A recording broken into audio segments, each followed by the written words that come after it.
kësaj radhe vetëm 54 vota dhe ata insistojnë në këtë kandidaturë duke u mbledhur çdo 48 orë. Lidhja Demokratike e Kosovës është për një zgjedhje për të gjetur një zgjidhje kushtetuese e cila respekton Kushtetutën e Republikës së Kosovës dhe rezultatin e dalë nga zgjedhjet e 9 shkurtit.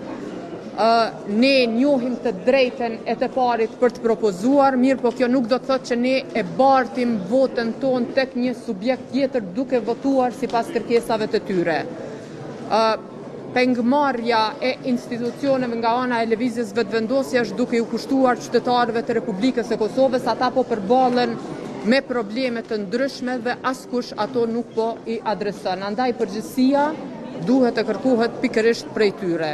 Edhe njëherë po e them që na vjen keq që ne në bazë të rezultatit, natyrisht edhe vullnetit ton, jemi pjesë e Kuvendit të Republikës së Kosovës, mirë po pa dashje jemi pjesë e këtij teatri i cili tashme po besoj që është bërë mjaft për secilin qytetar të Republikës së Kosovës.